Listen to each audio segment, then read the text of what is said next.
Pedro levantara cedo naquela manhã, como era de hábito a todos os pescadores. A vida se fazia difícil, os recursos eram escassos e exigiam, pois, uma disposição permanente para o trabalho.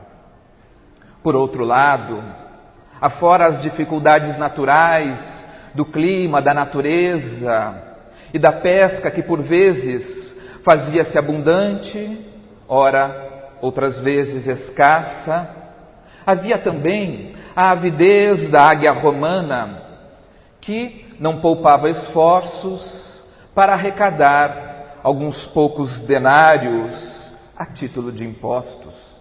Mas se não bastasse os estrangeiros a fazer esta rapinagem do povo judeu, haveriam também os chamados membros do Sinédrio, fariseus, saduceus, que estariam doutores da lei, que também retiravam o que chamava-se à época de dízimo, ou seja, a 10ª dos haveres de cada um, para que pudessem, pois, sustentar todo o luxo, todo o conforto que tinham os sacerdotes da lei, às expensas, naturalmente, da pobreza e do sofrimento do povo. A manhã se fazia bela, como de resto eram belas as manhãs na região da Galileia, onde a natureza se fazia luxuriante, havia pesca, haviam os pastores, havia toda a atividade irmanada à natureza. Pedro, então, segue as margens do formoso lago, que para eles, para a alma orgulhosa judia, era chamado de mar. Segue a praia e encontra, pois, André, seu irmão. Preparavam-se, pois, para adentrarem com sua barca ao mar e lançarem as suas redes. Mas aproxima-se do pescador um jovem carpinteiro, de um porte algo formoso. Ele já havia sido visto por Simão Barjonas e por André, pois que já fizera algumas pregações, e tendo sido avistado, aproximou-se dos dois irmãos mansamente. E aproximando-se, a eles diz: Simão e André, filhos de Jonas, venho da parte de Deus e vos convido a trabalhar pela instituição de seu reino na terra. E ambos sonoramente respondem: sede bem-vindo. Jesus lhes fala docemente do evangelho que estaria a trazer e do reino que deveria implantar. Mas André ingenuamente fala ao seu irmão e ao mestre: um reino? Mas em Cafarnaum existem tão poucas casas. E Pedro, retificando a frase sincera, ingênua do irmão, assim diz: ora, André, mas o lago é grande e há muitas aldeias circundando estas águas. O reino, com certeza, poderá abarcá-las a todas. Jesus aquece, então, pois compreende que seria necessário postergar maiores esclarecimentos à alma ingênua dos dois pescadores galileus. E por fim, então, lhes pergunta: quereis ser meus discípulos? Senhor, seguiremos seus passos. E por fim, Jesus profere a ambos a frase que Simão Barjonas jamais esqueceria: vinde comigo e vos farei pescadores de homens. E narra-nos Humberto de Campos que naquele entardecer, pela primeira vez, Jesus fez sua pregação ao povo do Mar da Galileia. Na manhã seguinte, pois que o mestre fazia, de certa forma, a escolha dos seus seguidores, encontra a 2 outros irmãos, João e Tiago. Estavam eles a separar, a consertar as suas redes. João e Tiago já haviam ouvido falar de Jesus de Nazaré, pois que traziam consigo uma busca pela verdade divina e já se faziam seguidores de João Batista, o homem do rio. E Jesus, então, aproximando-se a eles, pergunta: filhos de Zebedeu, desejais participar das alegrias da Boa Nova? E ambos, felizes, alegres, respondem: mestre, mestre, por certo acedendo ao convite. Tendo feito a escolha dos seus seguidores mais diretos, que seriam chamados por toda a posteridade de apóstolo, o mestre, por certo, necessitaria prepará-los, pois sabia contar com apenas 3 curtos anos para a ingente tarefa que se aproximaria e que lhes exigiria o suor e o sangue. Portanto, precisaria prepará-los, precisaria tratá-los, precisaria retificar aquele caráter que em germen apresentava todas as potencialidades necessárias para os apóstolos da Boa Nova. E começaria talvez por João, que fora dito mais tarde, o apóstolo mais amado, era talvez de todos o mais jovem e trazia um caráter impetuoso, de tal forma impetuoso que a certa altura, ao início dos primeiros contatos com o mestre, diante das adversidades dos inimigos, João sugere a Jesus que envie seus exércitos celestes para destruir os inimigos. Veja-se a impetuosidade do jovem João, esta coragem juvenil, mas que é mais fogo de palha do que aquele braseiro que pode sustentar-se por toda uma noite de frio. Desta forma, então, Jesus, de certa forma, os apelida de filhos do trovão pela sua impetuosidade, no bom humor do mestre a tratar com seus apóstolos muito amados. Por certo, sabia que precisaria transformar a impetuosidade de João em verdadeira coragem, que não se faz apenas nas palavras proferidas e soltas ao vento, mas na atitude exemplar de testemunho que lhe seria pedido. E ensinaria João que a boca só deve falar o que o coração pode dar testemunho. Jesus estruturou, pois, um colegiado de discípulos ou apóstolos. Eles eram cruz, eles eram cheios de paixões, afinal, a grosso modo, eram pescadores, homens toscos, rudes, mas preparados para o trabalho e para o enfrentamento das dificuldades cotidianas.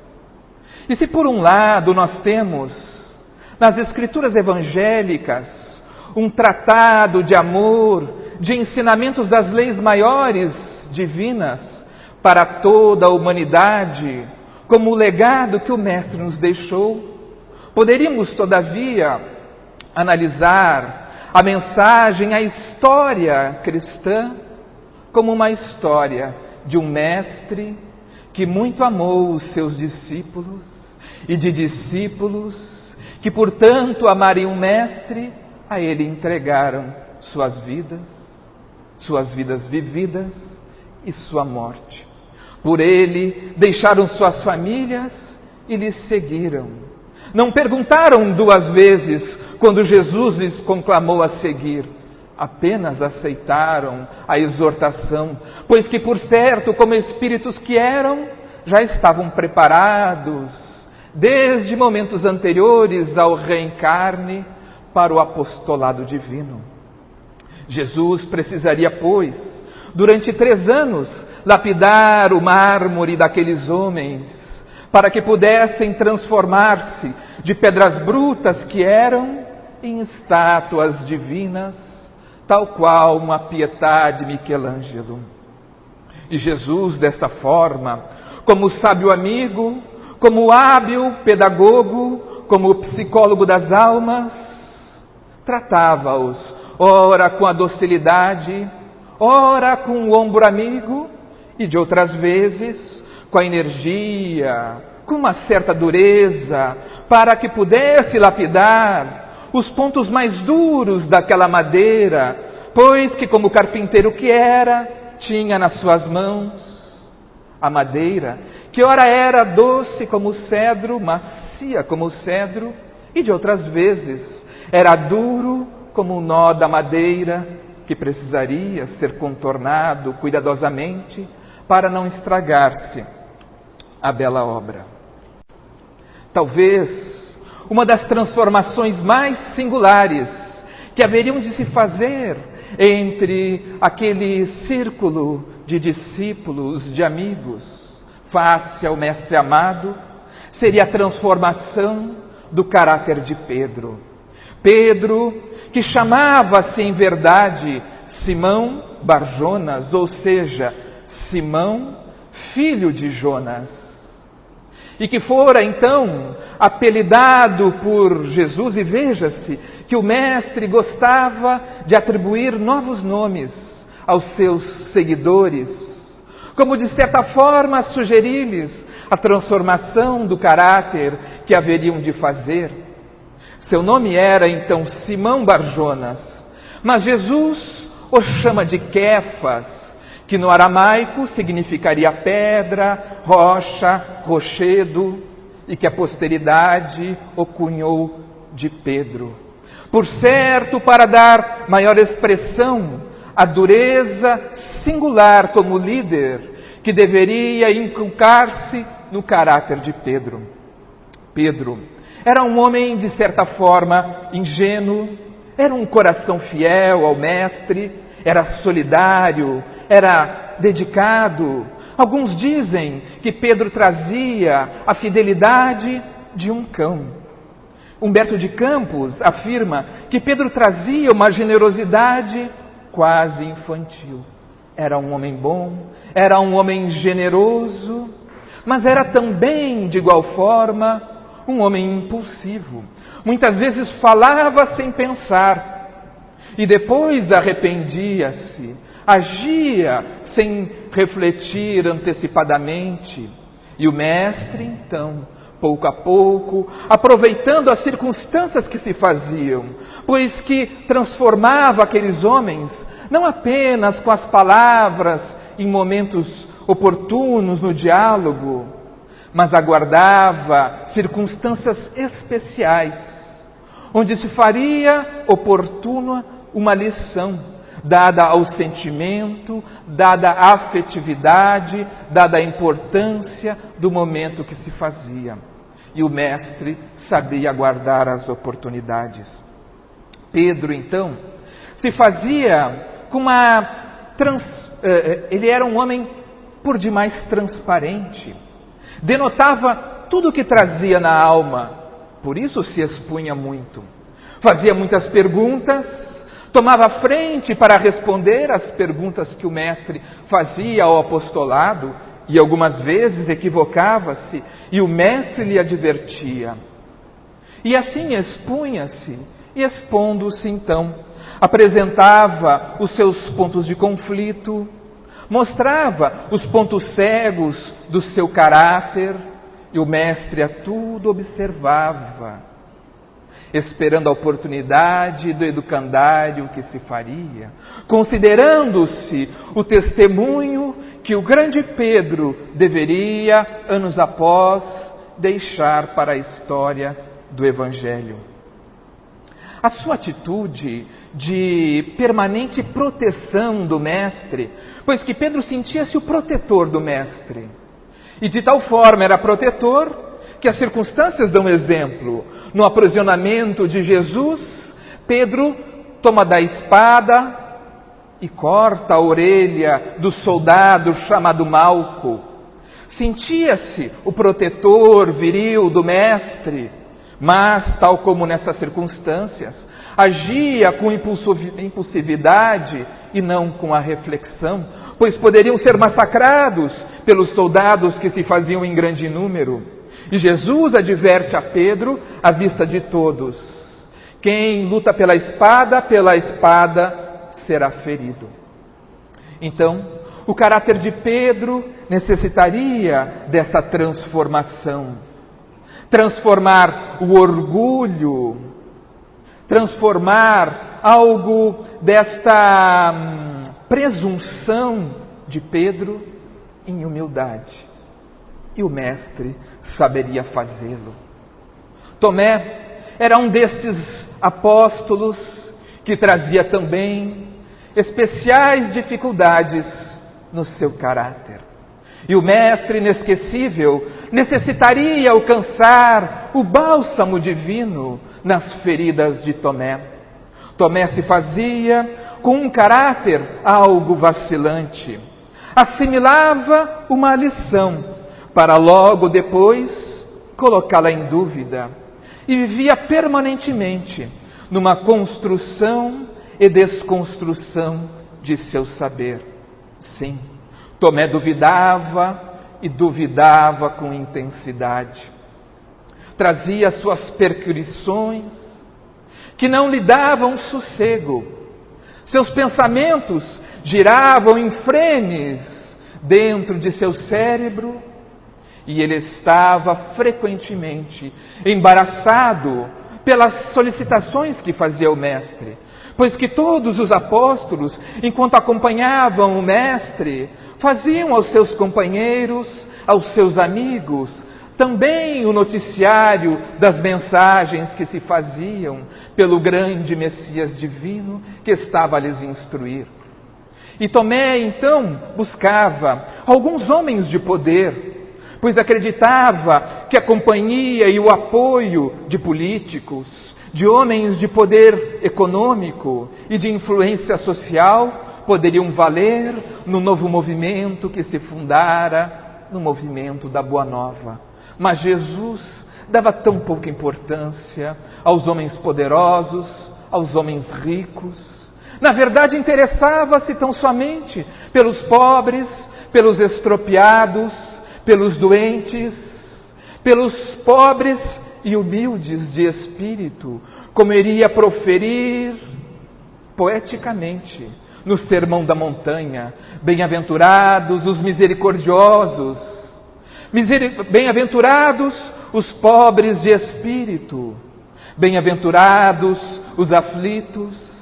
Desta forma, então, Jesus esquivava-se das solicitações de Tomé, que pedia que lhe atendesse e desse entrevistas particulares a esses homens, pois que eles solicitavam do Mestre sinais dos céus para que pudessem aderir ao novo movimento.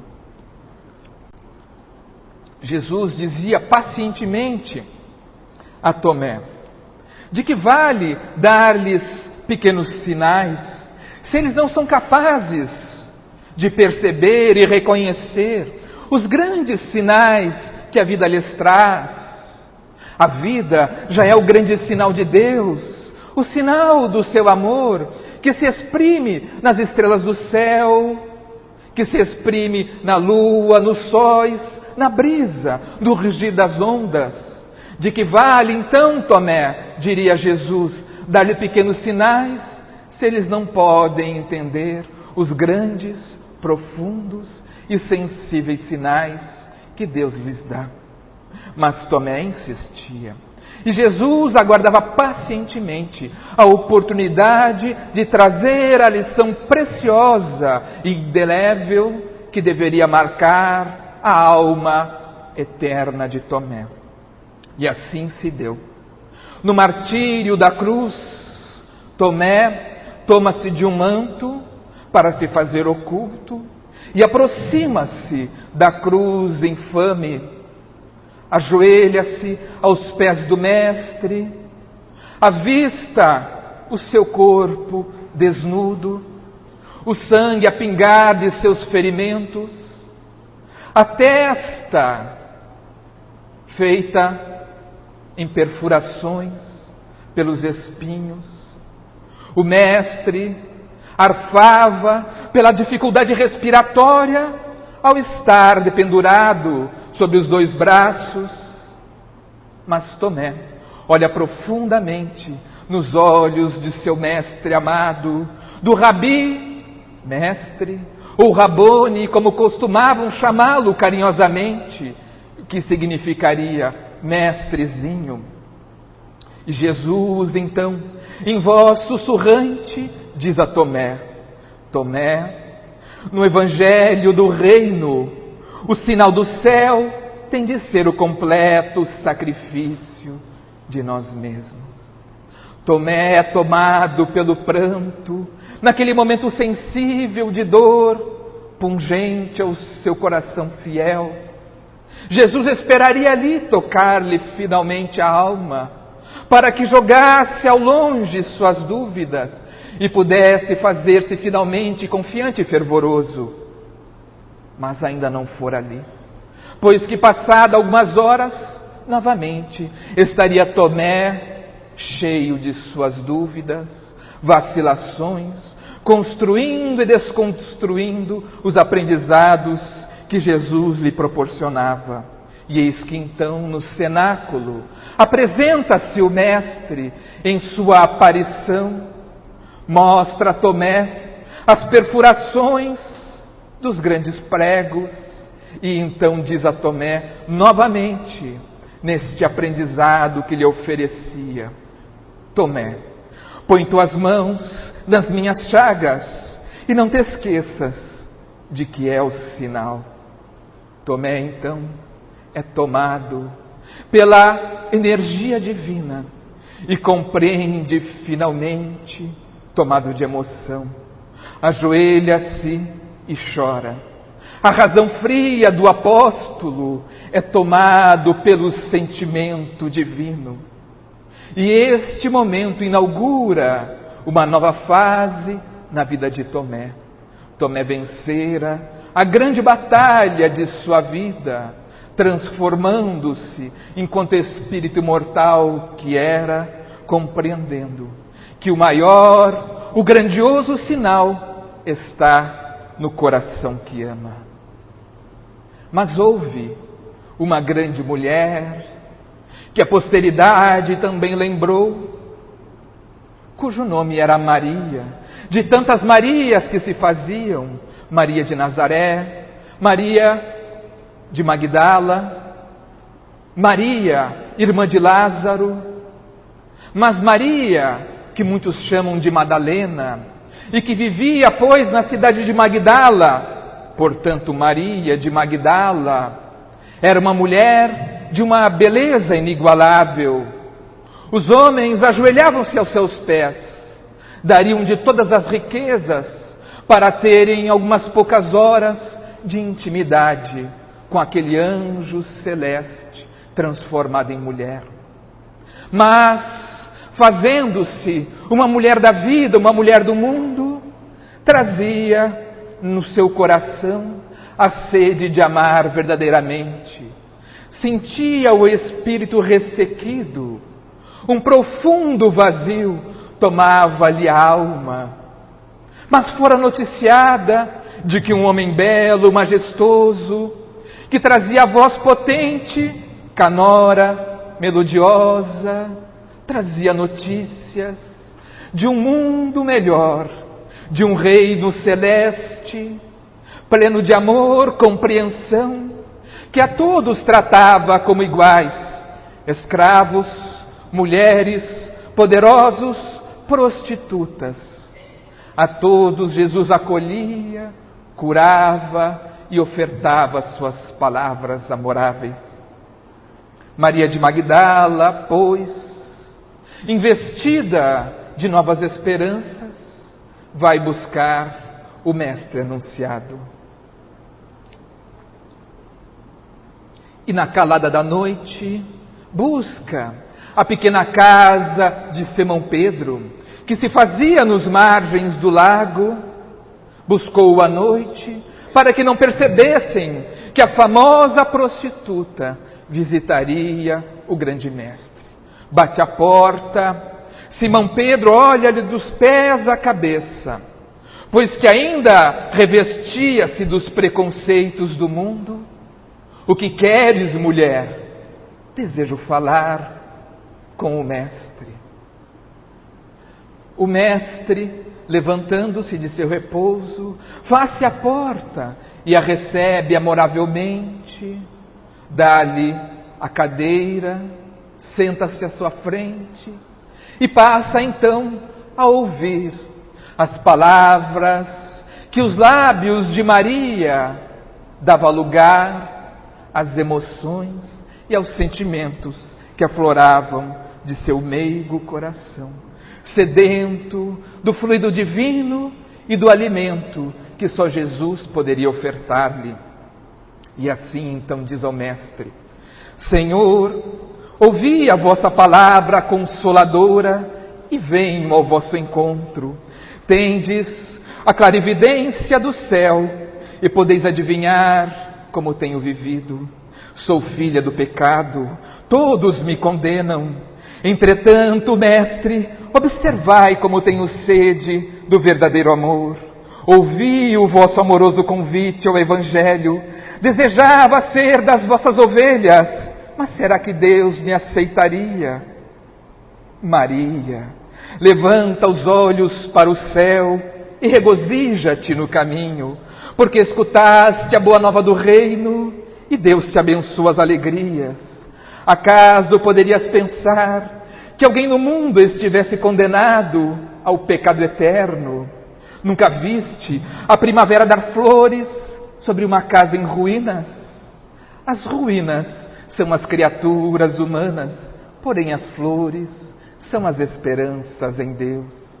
Jesus reergue-lhe, pois, a alma combalida e falando-lhe do amor sublime, fala-lhe do amor maternal, ao que ela então argumenta: Mestre, tive o ventre varado 1000 vezes, Senhor, não poderei mais ser mãe. Mas Maria, qual das mães será maior aos olhos de Deus? A que se devotou somente aos filhos de sua carne, ou a que se consagrou pelo Espírito aos filhos das outras mães? Maria compreende a mensagem a tocar-lhe na imensidão de seu coração feminino. Ainda decorre o diálogo e por fim então o mestre, ao despedir-se, lhe diz: Vai, Maria, sacrifica-te e ama sempre. Longo é o caminho, difícil é a jornada, estreita é a porta, mas a fé remove todos os obstáculos. Nada temas, é preciso crer somente. Maria, então renovada pela esperança no Consolador feito homem, segue, faz doação aos pobres de todos os seus haveres, pois fazia-se uma mulher rica, ornada por muitas joias, e passa a seguir então os apóstolos, cuidando dos pobres, dos feridos, dos famintos. E conta o Evangelho que em certa ocasião, dias após, quando o mestre jantava na residência de um fariseu, também chamado Simão, pois que haviam muitos Simãos à época de Jesus, adentra o recinto, adiante de todos os homens que se faziam ali em diálogo, em reunião, dialogando com o mestre, adentra a mulher, para o escândalo daqueles homens da religião, ajoelha-se aos pés de Jesus, derrama suas lágrimas sobre os seus pés, seca os seus pés com seus vastos cabelos cacheados, belos, e depõe sobre os pés do mestre o óleo, o unguento, para que pudesse amaciar aqueles pés que eram sacrificados pela aridez do pó da Galileia e da Judéia. Aproximavam-se os dias do martírio e Jesus precisava concluir o aprendizado dos discípulos. Por muito amá-los, sempre apreciava reuni-los para, em momentos de intimidade, ouvir o que falavam aqueles corações, suas dúvidas, seus medos, seus receios, para que pudesse então trazer o ensinamento. E os dias se contavam em poucos dias, para finalmente o seu martírio final. Faz-se então a chamada última ceia, onde reúnem-se no cenáculo. Todos estavam reunidos, estavam a disputar entre eles quem deles seria maior face à grandiosidade do Mestre. E cada um advogava para si: serei eu, o maior e o preferido apóstolo do Mestre. Jesus adentra o recinto, retira as vestes mais externas, toma de uma bacia numa mão, de uma toalha em outra, e passa silenciosamente a lavar e a secar os pés dos apóstolos, como só o faria um servo. Um a um, tem os seus pés lavados, quando o Mestre dava a lição de que no reino dos céus, o maior de todos deveria se fazer a todos o maior, o servidor humilde e fiel. Mas ao chegar aos pés de Simão Pedro, o impetuoso protetor e ainda algo orgulhoso discípulo do Mestre, este levanta-se num gesto de indignação e assim diz a todos: nunca me lavareis os pés, Mestre. Meus companheiros estão sendo ingratos e duros nesse instante, deixando-vos praticar este gesto como se fosseis um escravo vulgar. Pedro não compreendera o gesto do Mestre e lançou então à assembleia um olhar de desprezo, de reprovação. Mas Jesus adverte a Simão Barjonas: Simão, não queiras ser melhor que os teus irmãos de apostolado em nenhuma circunstância da vida. E assim passa a proferir os seus ensinamentos derradeiros, belas páginas do Evangelho que não podemos deixar de ler, os ensinamentos finais que Jesus traz a todos, como a consumar os 3 anos de aprendizados que se fizeram. E assim diz a eles: antes, porém, que eu parta, quero deixar-vos um novo mandamento, o de amar-vos uns aos outros, como eu vos tenho amado.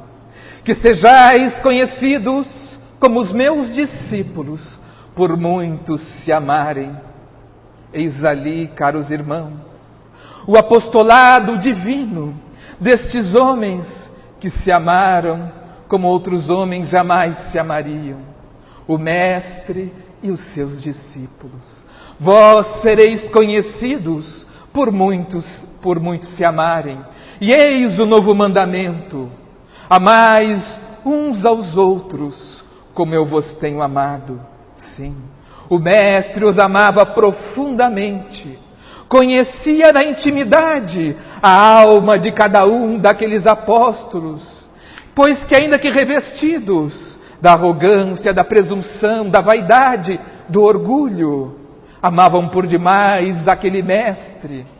E o amor superava o orgulho e lhes permitia ouvir com sinceridade as advertências e as reparações que o Mestre lhes fazia. Mas Pedro, algo aturdido pelas palavras lúgubres do Mestre, pois que parecia anunciar o seu fim, assim então pergunta: mas afinal, Senhor, para onde ides? Jesus para por um instante, olha a todos e responde: Simão, ainda não te encontras preparado para seguir-me. Mas Simão, desejando provar com suas palavras aos seus companheiros o valor da sua dedicação, acrescentou para impor-se a confiança do Messias: Mas como?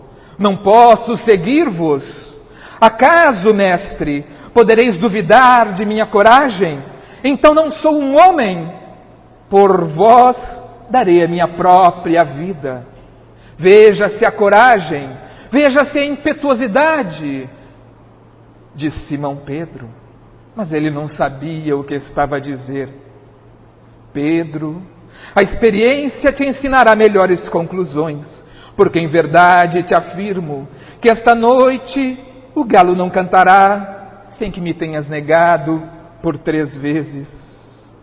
Julgais-me então um espírito mau e endurecido a este ponto, mestre? Não, Pedro, adiantou o mestre com doçura, não te suponho ingrato ou indiferente aos meus ensinos, mas vais aprender ainda hoje que o homem no mundo é mais frágil que cruel. Que o homem no mundo é mais frágil que cruel. Percebemos, pois, que Pedro negava as suas fragilidades, revestido pelo orgulho, julgava tudo poder, sentia-se como um herói a proteger o mestre, não reconhecia as fragilidades de seu caráter, as imperfeições do seu ser, mas era necessário que pudesse alcançar a centelha divina no ato sublime de humildade, e o mestre estava preparando para o grande aprendizado que se faria naquela noite. E quando Jesus é então aprisionado, apenas 2 apóstolos têm a coragem de seguir o séquito de soldados a levá-lo para a residência de Caifás. Foram Pedro e João. Talvez pudessem de alguma forma encontrar uma oportunidade de libertar o mestre. Mas João, a meio caminho, decide junto a Pedro que iria chamar Maria de Nazaré, a mãe de Jesus, enquanto Pedro segue a residência, a mansão de Caifás. E a história conta o que todos nós sabemos. Pedro nega Jesus por 3 vezes naquela a mais longa noite de todos os tempos. Mas para a intensidade do sofrimento que se deveria fazer em Pedro, para que pudesse fazer o grande aprendizado, ao negar pela 3ª vez a Jesus, olha ao lado e vê os olhos compassivos e meigos do mestre a fitá-lo. Sim, Pedro negou a Jesus diante dos seus olhos meigos e lúcidos, não suportando aquela dor que era tal qual um punhal em seu coração, foge para a via pública, encontrando um recanto para chorar e chorar amargamente. Pedro então descobrira que era falho, que era imperfeito. Descobrira que não poderia julgar como julgara a Maria de Magdala. Pedro então, a partir dali, transformou-se de Simão Barjonas em Pedro, a rocha. E no livro de Emmanuel, Paulo e Estevão, Emmanuel nos narra, como nos Atos dos Apóstolos, quem seria então o grande Pedro, o homem humilde, que se fazia amigo de todos os sofredores, que lhe buscavam na casa do caminho, onde alguns apóstolos estruturavam o seu trabalho caridoso. Os leprosos, os pobres, os famintos, os desesperados, as prostitutas, os abandonados, batiam a porta na casa do caminho. Não haviam mais leitos e diziam a Pedro: Pedro, não há mais leitos. E Pedro apenas respondia: Deus proverá. Pedro se fizera então o homem humilde, a alma cândida, do pescador tosco e rude, com mãos grosseiras e calejadas, se fizera o enfermeiro de todos os doentes, o amigo de todas as horas. E quando se fazia necessário, para reparar nas almas alheias o orgulho que percebia, dava então o seu testemunho, dizendo que ele mesmo negara o Mestre e compreendia o quão fraco, o quão pequenino ainda era.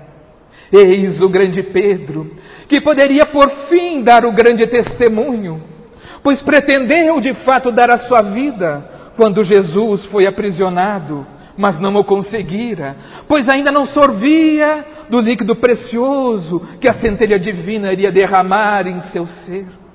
Mas ao fim da vida, feito então o grande Pedro, a grande rocha, tendo sido aprisionado em Roma, no ano de 67, é levado então ao circo romano, e seria, pois, crucificado. Diante da cruz do martírio, diz então aquele que ali lhe prenderia: caro irmão, não sou digno de ser crucificado, como foi o meu mestre. Peço-vos, pois, que me crucifique de cabeça para baixo. Pedro, por fim, conseguira dar o seu grande testemunho e conseguiria mostrar à humanidade que poderia dar verdadeiramente a sua vida ao grande Mestre.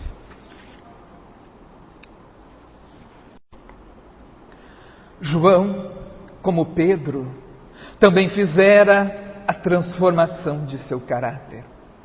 Aquela alma juvenil e bravia, que trazia aos todos os ventos,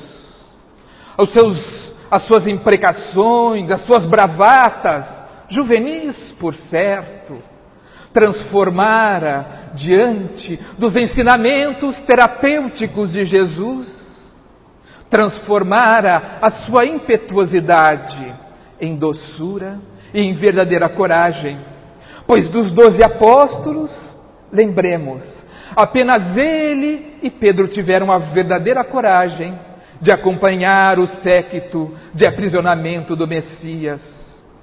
E apenas João poderia mostrar a sua face na cena da crucificação, ao lado de Maria de Nazaré, a quem trazia grande afeto.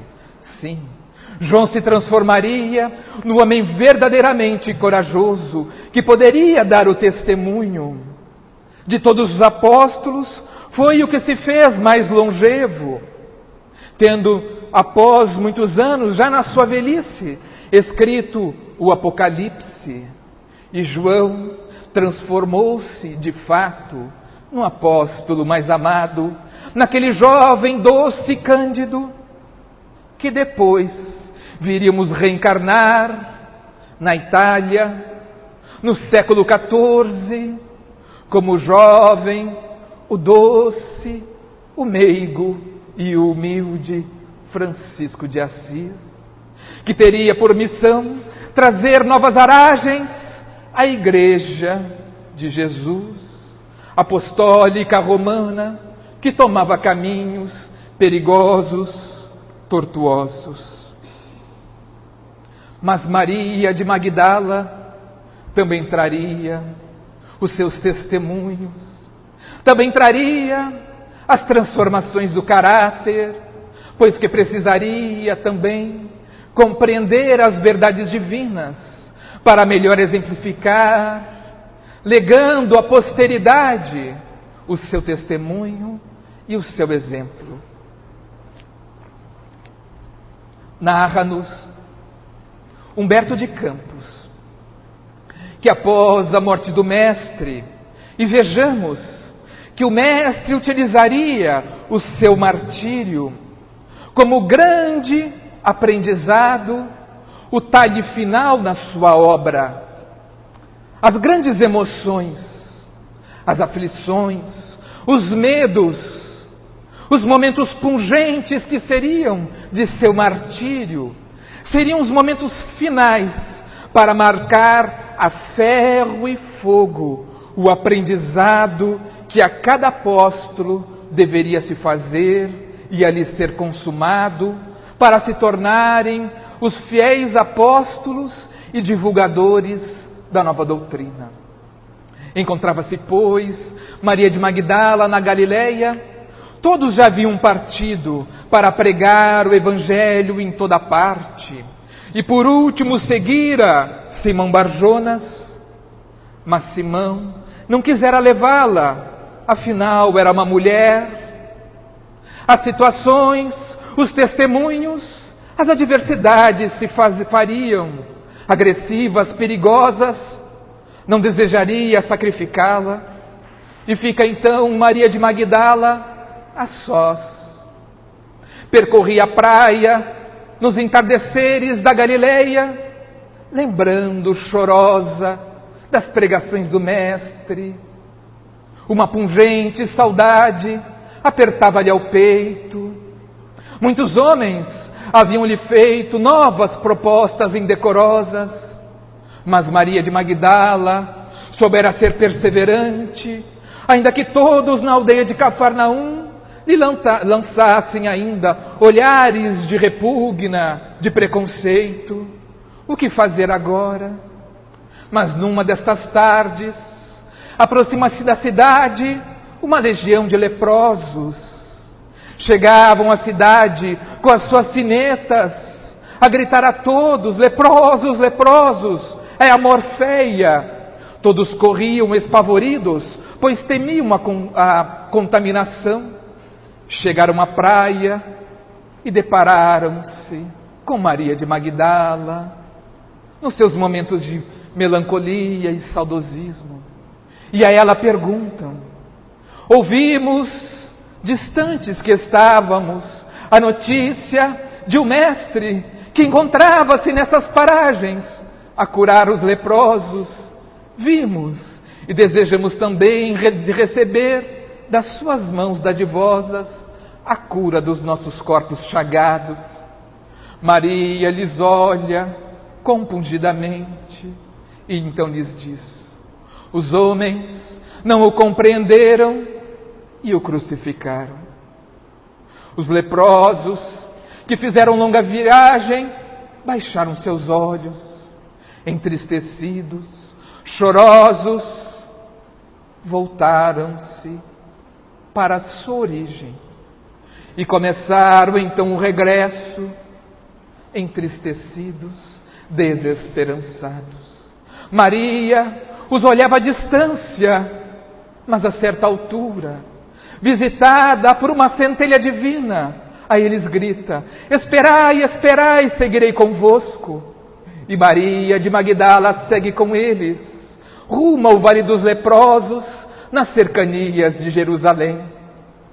E se não poderia com suas mãos curá-los, poderia trazer aos seus corações sofridos a mensagem de esperança e consolação que o Mestre lhes legara. A todos ensinava então, utilizando-se das palavras do Mestre, o valor do amor, da solidariedade, do trabalho, do testemunho que todos damos, mostrando que a eles, no reino dos céus, encontrariam um lenitivo para as suas dores, que não seriam eternas, pois que Jesus prometera a todos o grande reino, o reino dos céus, onde a todos acolheria, como acolheu o ladrão que se colocava também crucificado ao seu nome. Recolheu então nas palavras de Maria de Magdala grande lenitivo para as suas dores. E conta Humberto de Campos que ao entardecer Maria de Magdala no vale colocava-se sobre uma pedra e iniciava sempre a sua palestra assim dizendo: vós os leprosos, iniciava as suas pregações. Mas num desses dias, quando estava a banhar-se com sua bela pele branca, lívida, perceber algumas manchas violáceas, toma de uma pedra afiada bate na pele, percebe que nada sentia. E conta então Humberto de Campos que naquele entardecer, quando novamente sobre a belo rochedo falaria aos leprosos, inicia então o seu diálogo dizendo: nós, os leprosos. Sim, Maria de Magdala, para expungir os seus erros e as energias nefastas que fizera anteriormente, pela sexualidade mal conduzida, estaria então no mata-borrão do corpo a derramar as doenças que antes eram da alma e agora eram da veste temporária e fugaz, que era o seu corpo. Anos após, visitada pela lepra, percebendo que aproximava-se os seus últimos dias, desejaria avistar os seus companheiros, os homens e mulheres que caminharam por aqueles 3 longos anos ao lado do Mestre. Despede-se dos irmãos leprosos e segue corajosamente, sacrificialmente, a longa distância que se fazia à cidade de Éfeso, onde sabia estar Maria de Nazaré e João o Evangelista. Caminhava pela noite para refugiar-se do sol. Era uma jornada árdua. Apesar de ter levado alguns víveres, precisaria pedir aos transeuntes, pela misericórdia divina, de alguns alimentos. Ao chegar nas cercanias de Éfeso, a sua saúde já não permitia-lhe dar mais nenhum passo. Cai ao solo, desmaiada, desacordada, é acolhida por alguns homens. E como estava a balbuciar o nome de Jesus, levam-lhe para os cristãos de Éfeso, onde se fazia Maria, a mãe do Mestre amado. E nos braços de Maria de Nazaré, teria então Maria de Magdala suas últimas horas, onde relembraria das cenas e dos entardeceres da Galileia, onde o Mestre lhes falava docemente, suavemente. Desencarna Maria de Magdala, mas nem o percebe. É retirada por mãos sutis, delicadas, suaves, e é transportada ao lago das bem-aventuranças.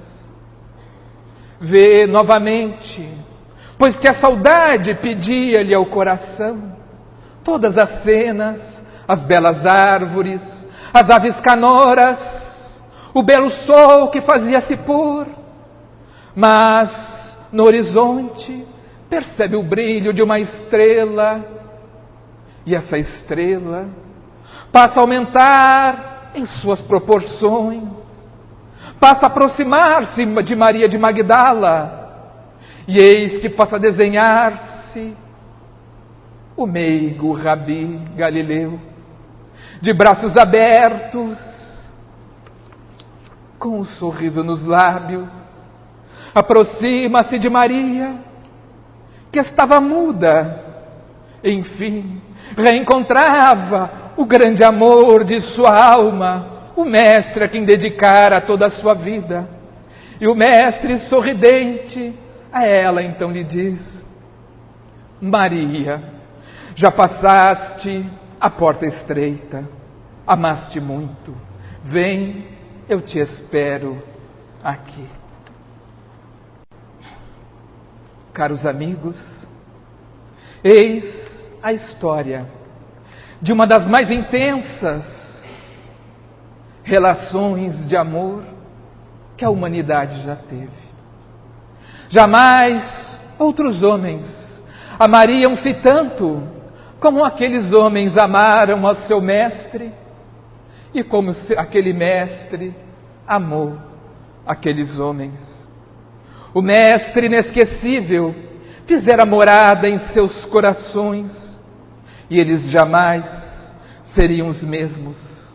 Transformaram-se, enfim, em pescadores de homens, lançando na humanidade as suas redes de amor, fazendo a colheita da paz, como previra o Mestre Divino. Haveriam então de serem apresentados a reis, a príncipes, a potestades humanas, para darem o seu testemunho. E à exceção de João o Evangelista, todos deveriam de dar o testemunho de suas vidas, sacrificados, alguns apedrejados, flechados, crucificados, incendiados, sobre a inclemência da crueldade humana. Mas, se o Mestre transformou indelevelmente a alma daqueles 12 homens, eles, por sua vez, nas palavras de Humberto de Campos, transformaram a paisagem do mundo.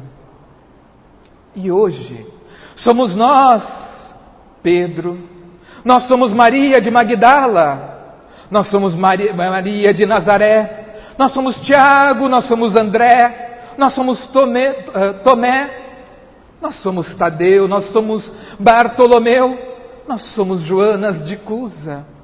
Sim, nós nos sentimos hoje os apóstolos, os seguidores do Mestre Divino, e nos sentimos igualmente saudosos. Sentimos o grande amor que sorvemos pelo Mestre amado. Somos de fato, como assevera Allan Kardec, os trabalhadores da última hora. Mas, caros amigos, se fechamos os nossos olhos pela bondade divina, haveremos de nos sentir os trabalhadores da primeira hora, pois nas cenas que haveriam de se passar diante de nossas vistas embevecidas, viríamos o Mestre a pregar no lago da Galileia, veríamos o Mestre a atender Maria de Magdala, veríamos o Mestre a abraçar a Pedro. Fechando nossos olhos, sentimos-nos nós, os discípulos, os seguidores amados do Mestre Jesus. E se pudéssemos e tivéssemos a oportunidade, como de fato temos, de os servir, irmãos amados, espíritas de toda parte, daríamos a Ele o que temos de melhor de nossas almas. Não temeríamos o opróbrio, não temeríamos o escândalo, não temeríamos a morte, não temeríamos as dores do corpo, não temeríamos os obstáculos que nossa alma poderiam interpor, pois tal qual os apóstolos amados, o Mestre está a nos ensinar, vivencialmente, a cada momento, trazendo-nos os exercícios que devemos fazer, na experiência de cada momento, no sentimento de cada hora, intensamente, profundamente.